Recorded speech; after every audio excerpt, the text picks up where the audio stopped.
చింతించుచున్నావా? చింతించ కన్నా యేసు మాటలు మరచావా? మారాను మధు మార్చేను చూసావా? హల్లెలూయా. బాధలో కూర్చొనున్నప్పుడు స్నేహితులు వచ్చారు. స్నేహితులు వచ్చి, రే యోబు, నీ బతుకేంద్ర ఇట్లయిపోయింది, లేస్తే ప్రార్థన అంటావు, లేస్తే విజ్ఞాపన అంటావు, లేస్తే వేలాది దూడలు అంటావు, లేస్తే వేలాది పొట్టేళ్ళు అంటావు, నా కొడుకులు నా కుటుంబము అందరి కొరకు అంటావు, విజ్ఞాపన అంటావు, నా దేశం అంటావు, నా రాష్ట్రం అంటావు, నా ప్రజలు అంటావు. ఎప్పుడు తెల్లవారుజాము లేచి ప్రార్థన చేసేవాడివి, తెల్లవారుజాము లేచి ధూపం వేసేవాడివి, తెల్లవారుజాము లేచి ఏడ్చి ఏడ్చి ఏడ్చి ఏడ్చి ఏడ్చి ఏడ్చి కన్నీరు కార్చి కార్చి ప్రార్థన ప్రార్థన విజ్ఞాపన ప్రార్థన విజ్ఞాపన ప్రార్థన కన్నీరు అంటూ దేశం కొరకు, పిల్లల కొరకు, కుటుంబం కొరకు, అందరి కొరకు ప్రార్థన చేసావు. తెల్లవారుజాము లేచి ఈరోజు నీ పని ఏమైందిరా? నీ ఆస్తి మొత్తము దోచుకునబడింది, నీ పిల్లలు మొత్తము చనిపోయారు, నీ భార్య బ్యాగ్ సర్దుకొని చెప్పండి చెప్పండి చెప్పండి తెచ్చి పెడితేనేమో మా ఆయన చాలా మంచోడు, తెచ్చి పెట్టకపోతేనేమో ఏమో ఆ దొంగ సచ్చినోడు ఏడుండ మాకేం తెలుసు. తెచ్చి పెట్టకపోతే ఏంటిది? దొంగ సచ్చినోడు. తెచ్చి పెడితేనేమో మా ఆయన బంగారం. పని లేక అడిగిన చోట అప్పు దొరక్క ఆయన తెచ్చి పెట్టలేదనుకో, ఈమె అడిగింది కొనియలేదనుకో, ఎవరన్నా వచ్చి అక్క యాడికి పోయిండు, అన్నీ అడిగి పోయిండు, ఏమా ఆ దొంగ సచ్చినోడు యాడికి పోయిండో ఊరి మీద పడి తిరుగుతా ఉంటాడు. భార్య విడిచిపెట్టి వెళ్ళిపోయింది. ఒక డైలాగ్ కొట్టిపోయింది పోతూ పోతూ, ఫినిషింగ్ టచ్ లాగా. ఇదిగో ఇంకా ప్రార్థన మానుకో, నువ్వు సిగ్గులేదు నీకు, ఇంకా మానుకో నువ్వు. ఏమంటున్నామా? ఇంకా సినిమాలు మానుకోవా అనట్లే, ఇంకా అక్రమ సంబంధాలు మానుకోవా అనట్లే, ఇంకా పనికి మాలిన పనులు మానుకోవా అనట్లే, ఇంకా పేకాటకాడికి వెళ్ళడం మానుకోవా అనట్లే, ఇంకా తిరుగుబోతుతనం మానుకోవా అనట్లే. అయ్యేం లేవు యోబులో. అందుకని ఆమె ఏమంటుంది? ఇంకా నువ్వు యథార్థతను ఏం విడిచిపెట్టాలంట? చూడండి లోకం ఎట్ట తయారైందో. లోకం ఎట్ట తయారైందో. ఇప్పుడు తాగుబోతాడు ఉన్నాడు అనుకో, తాగుబోతాడు చుట్టూ ఒక నలుగురు ఉంటారు. వాడు డబ్బులు ఇవ్వకపోయినా పోపిస్తారు, వాడికి ఇస్తారా? పోపిస్తారు, తాగడం వరకు పోపిస్తారు. మామ రారా అని వాడే ఫోన్ చేస్తుంటాడు, రారా బావా తాగుదాం రారా, తెచ్చినారా అద్దిరా ఇద్దరా అని చెప్పేసి. అదే గనక తాగిన తర్వాత వాడుండి, అరే ఇంకా నేను రేపటి నుంచి తాగుడు మానుకోవాలనుకుంటున్నాను, ఇంట్లో అమ్మాయి ఇబ్బంది పడుతుంది, పిల్లలకి ఇబ్బంది అయింది, ఒక 1000 రూపాయలు ఇరా, ఇంట్లోకి సరుకులు తీసుకొస్తాను అని అంటే, అబ్బో నువ్వు అసలు మాతో రాగాకు రో, ఇంకా రేపటి నుంచి నువ్వు పనికి రావు రో అంటే చెడిపోవడానికేమో లోకము బాగానే సహకరిస్తుంది, సపోర్ట్ చేస్తుంది, ప్రోత్సహిస్తుంది. అదే ఇంట్లో నూకలు తెచ్చుకోవాలరా, 4 మెతుకులు నా భార్య బిడ్డలకు పెట్టుకోవాలరా, మంచి స్కూల్లో చేర్పించుకోవాలరా, వాడికి నిక్కర కూడా చిరిగిపోయి పోస్ట్ ఆఫీసులు పడ్డదిరా, అరే ఫీజు కట్టక బయట నిలబెట్టిండ్రంటరా, ఒరే ఒక 5000 ఇరా అంటే రేపటి నుంచి నువ్వు మాతో కలవగాకు మామా అంట. అటువంటి లోకంతో మనకు అవసరమా? అవసరమా? దేవునికి స్తోత్ర, హల్లెలూయా. భార్య అంటా ఉంది ఫినిషింగ్ టచ్ లో, ఏమంటా ఉంది? నువ్వు ఇంకను యథార్థత వదలక ఉందువా? ఎవరిని దూషించు? ఏమన్నా మనిషేనా యోబు భార్య? ఎవరిని దూషించాలంట? దేవుణ్ణి దూషించి నువ్వు చచ్చిపో అని మంచిగా ప్రోత్సహిస్తుంది. ఏం చేస్తున్నామా? జాగ్రత్త, లోకం అలాంటిది. కాబట్టి యోబును గురించి దేవుడు మాట్లాడుతుంది ఏంటంటే, యోబు నీవు ఒక ప్రవక్తవు, నీ ప్రార్థన వల్ల నీ కష్టాలు వచ్చిండొచ్చు, నీ భక్తి వల్ల నీ కష్టాలు వచ్చి ఉండొచ్చు. నువ్వు భక్తి చేస్తూ చేస్తూ చేస్తూ అన్ని నష్టపోయి ఉండొచ్చు, కోల్పోయి ఉండొచ్చు, అన్ని పోగొట్టుకొని ఉండొచ్చు, చివరికి నీ భార్యను కూడా పోగొట్టుకున్నావు. ఓకే, అయినా నువ్వు ప్రవక్తవే. దేవునికి స్తోత్ర, హల్లెలూయా. ఈలోపు స్నేహితులు వచ్చారు. వచ్చి, యోబు నువ్వు మంచోడివి అయితే నీకు ఈ కష్టాలు ఎందుకు వచ్చినాయిరా? చూడండి ఏమంటున్నారు. నువ్వు మంచోడివి అయితే ఈ కష్టం ఎందుకు వచ్చింది? నువ్వు మంచిదానివి అయితే ఈ కష్టం నీకెందుకు వచ్చింది? నువ్వు మంచిదానివి అయితే నీకెందుకు జరిగింది ఎట్టా? ఏమంటారు లోకస్తులు? మారు మనసు లేని వాళ్ళు ఏమంటారు? ఏమంటారు? నువ్వు మంచిదానివి అయితే నీకెందుకు జరిగిందిట్ట? నీకే ఎందుకు జరుగుతుందిట్ట? నువ్వు మంచోడివైతే నీకే ఎందుకు జరుగుతుందిట్ట? వెంటనే మీరు ఏమని గుర్తించాలంటే, పడదోయబడినటువంటి అపవాది సంబంధులని గుర్తించాలి. వాళ్ళెవరు? ఆకాశము నుండి పడదోయబడినటువంటి అపవాది దూతలవన్నీ. అవి అంతే అంటాయి మనల్ని. నీకే ఎందుకు ఇట్లా జరిగింది? నువ్వు చక్కగా ప్రార్థనకు పోతున్నావు కదా, నువ్వు బాగా ప్రార్థన చేస్తావు కదా, నువ్వు దశమ భాగాలు ఇస్తావు కదా, కానుకలు ఇస్తావు కదా, ఉపవాస కూడికలంటే పరిగెడతావు కదా, సభలంటే పరిగెడతావు కదా, నీవు క్రైస్తవురాలే కదా, కనీసం బొట్టు కూడా పెట్టుకోలేదు కదా, తెల్లసీర కట్టుకొని పోతున్నావు కదా, ఇంత భక్తి చేస్తున్నా నీకే ఎందుకు వచ్చింది అంటున్నారనంటే వాళ్ళ వెనక ఎవరుండ్రు? వాళ్ళ లోపల ఎవరుండ్రు? ఎవరు అనిపిస్తున్నారా మాటలు? యేసు ప్రభు పక్కన నడుస్తూ నడుస్తూ నడుస్తూ పేతురు అంటున్నాడు, అయ్యా ఈ సిలువ నీకు దూరమైపోవునుగాక అన్నాడు. అసలు యేసు ప్రభు వచ్చిందే సిలువేయబడ్డానికి. ఇప్పుడు ఏమంటున్నాడు పేతురు? ఆ సిలువే నీకు దూరమైపోవునుగాక అనగానే యేసు ప్రభు థ్యాంక్ యూ వెరీ మచ్ అనలే. అబ్బా ఏం చెప్పావురా నాయన, అబ్బా నీలాంటి అన్నారా నా కుడుకు సంగ పెట్టుకో అనలే. సాతానా నా వెనక్కు, సాతానా ఎవరిని పట్టుకొని అంటున్నాడు? పేతురు. రేపో మాపో పేతురు మీదనే సంఘం కట్టాలా? పేతురు ఏమంటున్నాడు యేసు ప్రభు? సాతానా నా వెనక్కి. దేవునికి స్తోత్ర. అటువంటి వారిని మీరు గుర్తించినప్పుడు అది అపవాది స్వరం అని గుర్తించండి. మీరు ఎవరి స్వరం అది? అపవాది స్వరం. మీతో ఎవరైతే నెగిటివ్గా మాట్లాడుతున్నారో, ఇది అవ్వదు, ఇది జరగదు, నీ బ్రతికి ఇంతే, నీ పిల్లలకు అంత సీన్ లేదు, నీకింతే అని ఎవరైతే నిన్ను అంతవరకు అనగదొక్కాలని అసూయతోటి, జలసితోటి, ఆలోచన తీరుతోటి నెగిటివ్గా మాట్లాడుతుండ్రో, నువ్వు వెంటనే గుర్తించాలి, సాతాను గడువిలలో నుండి నన్ను బలహీనపరుస్తున్నాడని గుర్తుపెట్టాలి. దేవునికి స్తోత్ర. ఆత్మ సంబంధులైన వాళ్ళు గుర్తించాలి. ఈ ముగ్గురు స్నేహితులు వచ్చి అతన్ని ఆదరించకపోగా, అతన్ని బలపరచకపోగా, అతనికి ధైర్యం చెప్పకపోగా ఏమన్నారు? నీకెందుకు జరిగిందిరా ఇట్ట యోబు అని చెప్పి కృంగదీసి నీరస పెట్టి ఇష్టానుసారంగా నోటికి ఎంత వస్తే అంట చివరికి అతన్ని ఏం చేశారంటే అస్సలు నీకు మారు మనసే లేదన్నట్టు డిసైడ్ చేశారు వాళ్ళు. దేవుడు జోక్యం చేసుకున్నాడు. ఊరుకుంటాడా దేవుడు? ఊరుకుంటాడా? ఆయన పిల్లల జోలు వస్తే ఊరుకుంటాడా? ఊరుకోడు. దేవుడు అన్నాడు, ఇప్పుడు చదవండి 8వ వచనంలో ఏమన్నాడు? ఇప్పుడు మీరు యోబు పలికినట్లుగా యుక్తమైన దానిని మీరు పలకలేదు కనుక మీరు ఏం తీసుకొని వెళ్ళాలి? దహన బలికి 7 ఎడ్లు మీకు పనిష్మెంట్. ఎన్ని ఎడ్లు? 7 ఎడ్లు మీకు పనిష్మెంట్ ఇస్తున్నాను. 7 పొట్టేళ్ళు మీకు పనిష్మెంట్. నా సేవకుడైన యోబు దగ్గరికి వెళ్ళి మీ నిమిత్తము.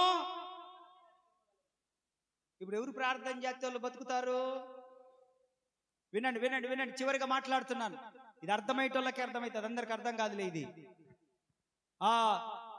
ఈ కష్టంలో ఉన్నది ఎవరు? ఇప్పుడు కష్టంలో ఉన్నది ఎవరు? యోబు. చిలపెంకులతో గీక్కుంటుంది ఎవరు?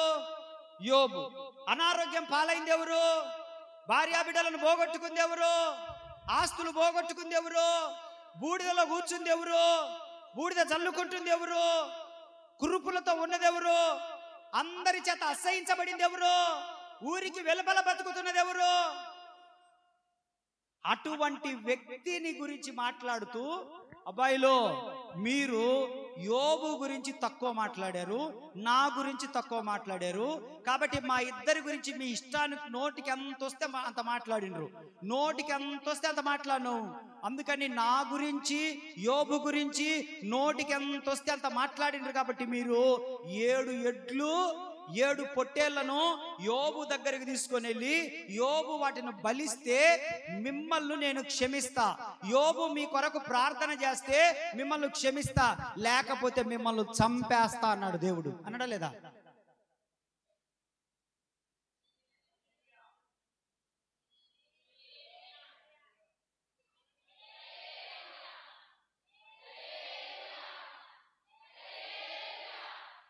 మీ గురించి కాదు, మా వాళ్ళు చెప్పట్లేదని నిద్రపోతుంటారు కదా, వాళ్ళ కోసం లేదు. మా వాళ్ళని లేపుకొని నేను వాక్యం చెప్పుకోవాలి. స్తోత్రం. యోబు ఒక ప్రవక్త. ఒకవేళ తన ఆధ్యాత్మిక జీవితంలో అన్ని పోగొట్టుకొని ఉండొచ్చు, అయిన ప్రవక్తే, ప్రార్థనాపరుడే.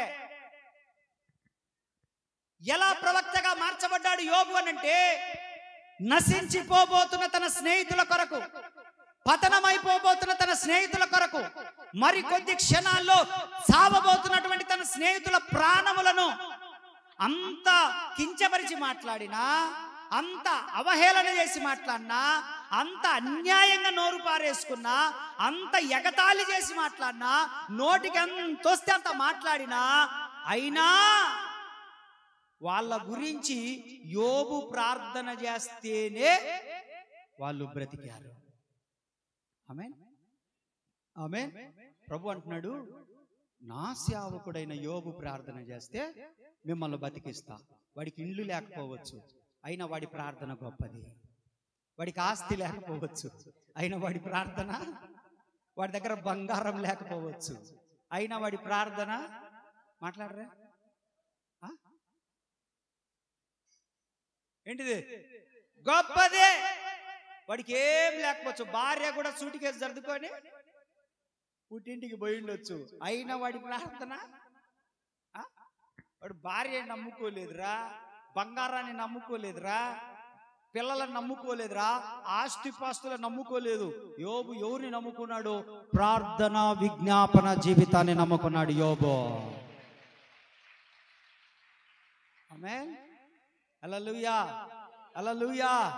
10వ వచనం అంటాడు, యోబు ప్రార్థన ఆ స్నేహితులందరి కొరకు చేసిన తర్వాత అంట, యోబును దేవుడు 2 దీవించెను అని ఉంటది అక్కడ. చదవండి ఆ ఒక్క మాట. యోబునకు పూర్వము కలిగిన దానికంటే 2 అధికముగా.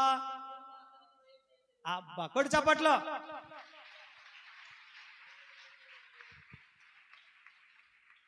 ఎవరికి 2 దయచేశాడు? యోబు ఎవరు? ప్రవక్త అంటే ఎలా ఉంటారు?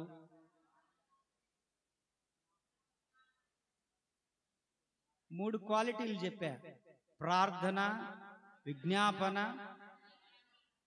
కన్నీటితో యాచన. 3 చెప్పా. ఇవి చేసే వారిని ప్రభు ఏమని పిలుస్తున్నాడు? అటువంటి వారు పోగొట్టుకున్న దేవుడు, పోగొట్టుకున్నదంతా ఇచ్చెదవు, సమృద్ధితో నన్ను నింపెదవు, అన్ని వేళల ఆదరించేనే. ఏం చేస్తాడు అటువంటి వారికి? ఏం చేస్తాడు అటువంటి వారికి? మనం చిన్నది పోగొట్టుకున్నాం, మనకు పెద్దది ఇచ్చాడు ప్రభు. కొంతమందిని పోగొట్టుకున్నాం, ఇంతమందిని ఇచ్చాడు ప్రభు. అర్థమవుతుందా? దేని ద్వారా ఇచ్చాడు? నేను పెద్ద పోటుగాడినే. దేని ద్వారా ఇచ్చాడు? అది దేని ద్వారా ఇచ్చాడు? రెండవది, మూడవది, అదే. నువ్వు అది చేయగలిగితే నీ కుటుంబాన్ని కట్టేది అదే, మీ ఆయనను మార్చేది అదే, నీ రోగం నుంచి విడుదల కలిగించేది అదే, పోటు నుంచి విడిపించేది అదే, అన్నిటి నుంచి అందరి నుంచి తప్పించేది అదే. ప్రార్థన ఒక్కటి చేస్తే మన శత్రువులకు ఫైన్ వేసుకుంటూ వస్తుంటాడు దేవుడు. ఏమేస్తాడు? ఫైన్ వేసాడా లేదయా? ఏమేమి వేసాడు?